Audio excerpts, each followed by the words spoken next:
How's it going, everybody? Welcome to my channel and welcome to my LEGO Star Wars The Skywalker Saga review. Now there's a couple of things I want to talk about before I get into the review. First off, I want to thank TT Games and Warner Brothers Games for sending me out a review copy. This review wouldn't be possible if it wasn't for them. And the second thing I want to talk about is the fact that I haven't played a LEGO game since I was in middle school back in like 2008 or 2009. And now I used to play the original LEGO Star Wars games. I remember I played LEGO Star Wars 2 and I played LEGO Star Wars The Complete Saga, and I loved those games as a kid. I played the absolute crap out of them. But I haven't played a LEGO game since then, and now I am 28. So it's been well over 10 years since I've played a LEGO game, and I was coming into this game fresh. I didn't know what really to expect. I don't know how much they've improved the LEGO formula over the years, and I was coming at it with an open mind. And when it came to this game's marketing, I feel like it's been a bit of an emotional roller coaster for everyone, because this game was supposed to come out like 2 years ago when it was originally announced. And honestly, at one point I even forgot this game was coming out. But as we got closer and closer to release and they started to up their promotional material and they started showing more trailers and stuff, I was actually getting really excited to get my hands on a LEGO Star Wars game again. But now that the game is finally here, I'm going to give you guys my thoughts on it. I've not completed absolutely everything in the game just yet. I've completed all of the main story missions. I just haven't done a lot of the free roam stuff. This game is pretty massive, so just keep that in mind. So getting right into it, I want to talk about the things that I dislike about the game first. There are some problems that I have, but I do feel like the issues that I have with the game could be addressed fairly easy by the developers, and if the developers just did a couple of these tweaks, I feel like it would improve the experience tenfold, and my overall thoughts on the game would go up tremendously. But let's go ahead and get into some of my concerns. Now, the first concern that I have for this game is that it has a pretty wonky user interface. The UI is a bit of a mess at times. It can be pretty annoying, actually. For example, when you're using your map, anytime you're running around in the environment and you go to pull up the map, for some reason when you pull up the map, it doesn't show you the location of the planet that you're on at the time. It just shows you the galaxy map. And if you want to look at your exact location, you have to go through like 3 different menus of maps to get to what you actually want to see. For example, if I'm playing on Coruscant and I'm exploring and I get lost, if I hit the map button, I have to cycle from outer space down to the planet, down to the region, and then I can finally look to see what location I'm at. And you have to do this every single time you pull up the map, and it's just really annoying. So I feel like it should start you at the region map first, and then if you choose to zoom out, you can. So I feel like that could be an easy fix, but that's a small annoyance that I had. Another annoying thing with the UI is the character switching. Anytime you want to switch through your characters, if you're doing free roam, you have to like jump through a bunch of different menus, and it's pretty confusing. LEGO games are targeted towards everybody, so obviously there's going to be a lot of kids playing this game, and I could totally see this being just a really confusing, just jumbled up mess for like younger audiences to figure out. It's just not very clean. I feel like they need to do some revamping when it comes to changing your characters, because it just doesn't feel smooth at all, and it's often confusing. And I'll notice that when I travel to a different planet, all my selected characters are changed, and it can just be annoying. And then another problem that I have with the game is when it comes to combat with blaster characters,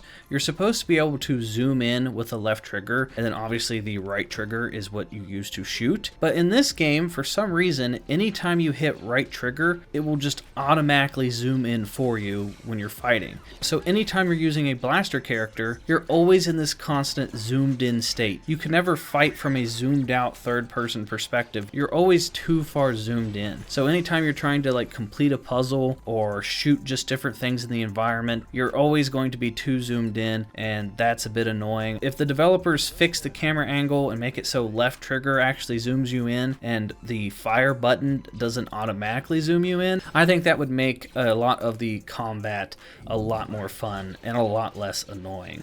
So with that said, that pretty much does it for all my major complaints. I gotta say, I really enjoy this game. I had a lot of fun playing it. And I know that there's a lot of new players coming into this game, and I know there's a lot of people that aren't necessarily a fan of LEGO. I can definitely understand that some people look at LEGO as childish, and I get it's not going to appeal for everybody, but I can honestly say that it works. When it comes to the humor of this game and just the LEGO universe, I felt like a lot of the jokes in this game landed, and I really enjoyed the humor. Like, it takes a lot to make me physically laugh laugh out loud when it comes to just entertainment. I have a really dark sense of humor, and there was legit multiple times during this game's story that I was laughing out loud. At one point, I almost started to cry because I just was laughing so loud at something that was just so stupid.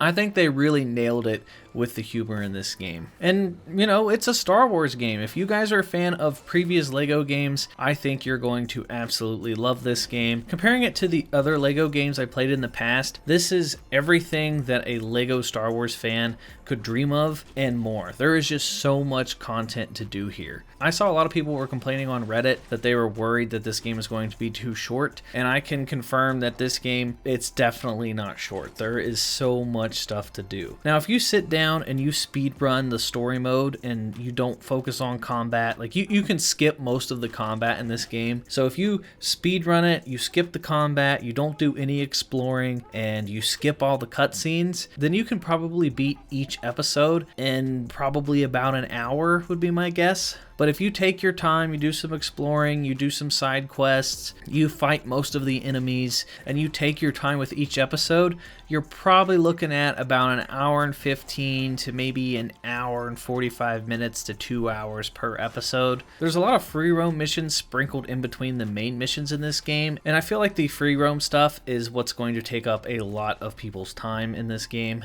because there's just so much to explore. And then when it comes to the free roam, I didn't know how I was going to feel about the free roam aspect because that is something that is new to the table, but I gotta say they nailed it. All the free roam environments are pretty big. There's a lot of free roam environments scattered throughout the game. All of them have tons of side missions and tons of collectibles, tons of puzzles to do. There is just a lot of content. And once you beat the game, you could go back and replay the entire game in free play mode where you can use any of the characters that you've unlocked throughout the game. For example, if you want to play as General Grievous and beat all of episode 1, or if you want to use Darth Vader and do episode 7, 8, 9, you could do that. And the game is designed that you are going to play through the game multiple times if you want to unlock everything. Because in some areas, there's collectibles that are hidden and you have to have a Jedi when normally you wouldn't. So if you're playing through episode 4, you're not going to have a Jedi for most of those missions. So it forces you to come back and replay the game with like Darth Vader or Obi-Wan or any Force user to unlock certain doors and locations that you wouldn't normally be able to access. Another addition that they've added to this game is the space combat. Now when it comes to the open world sort of free roam of the space combat, I feel like the space exploration is pretty lackluster. There isn't really anything that you can do in space. You just sort of fly around and blow up some asteroids, and that's kind of it. But when it comes to the staged missions where you're in space and you're flying with different spaceships, that's where they really nail it. I feel like all of the space missions in this game were really fun. Flying around with Poe in episode 8, doing the trench run with Luke in episode 4, like any of the staged flying missions I felt were really, really good. And I feel like those missions are going to be a lot of fun doing replay using all the different ships you can unlock throughout the game. So if you want to do the trench run using a Naboo starfighter, you can do that, and I think that's really neat. But like I said, when it comes to just exploring outer space in the free roam, that's pretty lackluster, and I wish that they would have added more content to the outer space stuff because you're going to often just find yourself flying around with nothing to do. So that part's a little unfortunate. But next up, I want to talk about the amount of characters that there are, because I saw some people were upset about the amount of characters. They were promised like 400 some characters, and some people are unhappy that this game uses multiple outfits as characters, and I gotta say that's not much of a big deal. For example, Obi-Wan has multiple outfits, Anakin has multiple outfits, but each of these outfits count as their own character. Like, you have to buy the outfits separately. And you can have a whole squad of different outfits. So if you want Luke and you want to have a whole squad of just Bespin Luke and Farm Boy Luke and episode 6 Luke and old Luke from episode 8, you can make a whole team of just nothing but Lukes, and you can cycle through them, and you can go through and you can play the game as a bunch of Lukes. Or if you want to play with multiple versions of Palpatine, you can do that too, or multiple versions of Chewbacca. There is no lack of characters in this game, and I really love that this game has it split up into different categories, like scavengers, scoundrels, bounty hunters, villains, dark side, astromechs, protocol droids, and each of these categories gives them different abilities. So light side force users are going to have a little bit of different powers than dark side force users, and astromech droids play a different role than protocol droids, and you have to have protocol droids to translate language to do certain side missions and certain puzzles, and you have to have bounty hunters to unlock certain areas and use grapple hooks, and you have to have scavengers to blow up certain walls or lay down rope fences to climb to certain areas. And there's even a tab for extra characters that don't really have a set role, they're just sort of there. Those are like the goofy characters like Jabba the Hutt or a Rancor. Like there's just so many characters that you can do, and some of these characters play different than one another. For example, when I unlocked the Droideka was absolutely just shredding through everything. Like, it's pretty weird to say that something's overpowered in a Lego game, but the Droideka is overpowered in this Lego game, and it's so fun to use. So when it comes to characters, you know, it gets a thumbs up for me. There's so many to choose from. It has so much replay potential because you could play the game over and over again with any amount of characters that you want. Now, the next thing I want to talk about is the fact that they added some boss fights. Now, I really love some of the boss encounters in this game. The old Lego Star Wars games didn't really have boss fights, and if they did, they weren't nearly as in-depth as these ones. These boss fights, some of them have different levels to them and different aspects. They changed the boss fight up so that it's a little bit different than what it was in the movie. Some of the boss fights have puzzles, and some of them require teamwork and require you to switch to different characters to get the boss encounter completed. And without going into any like spoilers of any of the boss fights, just know that I really enjoyed the boss fights, and I thought that they were a good addition to the game, and they really nailed them here.